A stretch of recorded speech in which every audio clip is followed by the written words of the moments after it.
Welcome to Charting.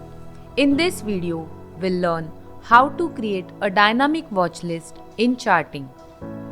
A dynamic watch list is a watch list that automatically updates its stocks based on the results of another scan or filter condition. This means you can take the results of one scan and use them as the input for another scan or dashboard, allowing you to create multiple levels of filtering. Let's understand this with an example. Suppose you want to track stocks that had a strong move yesterday. For example, you want to find stocks where the percentage change one day ago was greater than 2% or less than -2%. Instead of checking this condition repeatedly in every scan, you can first store those results into a dynamic watch list and then run other scans or dashboards on only those stocks. This works like a two-step filtering process, where the second scan only checks stocks that passed the first condition. To create a dynamic watch list, we will use the Atlas dashboard. Open the Atlas dashboard and create a new widget. In the columns section, let's add percentage change of one day ago. Next, go to the filter section and add the condition.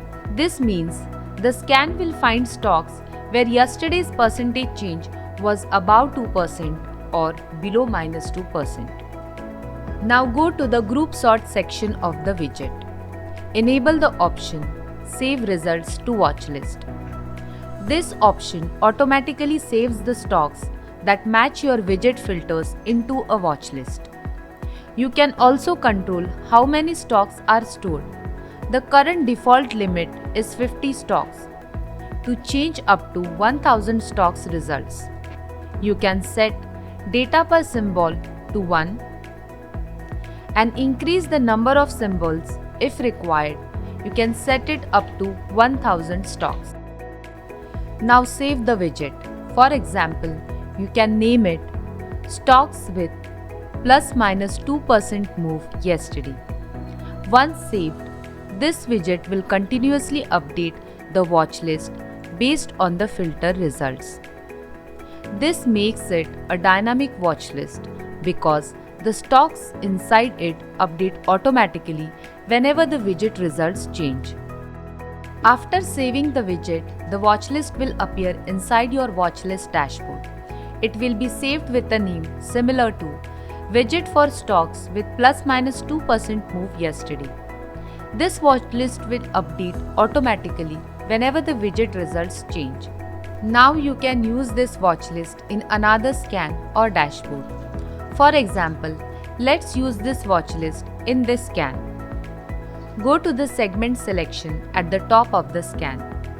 Click on Cache and from the drop-down, select your watch list. This means the results will include stocks that had more than ±2% movement yesterday and also match this scan condition. This creates a multi-level filtering process. One important thing to remember is that the widget needs to remain open so that the latest results continue refreshing into the watch list. So that's how you can convert any scan condition into a dynamic watch list using the Atlas dashboard and then reuse it in other scans or dashboards. Thank you.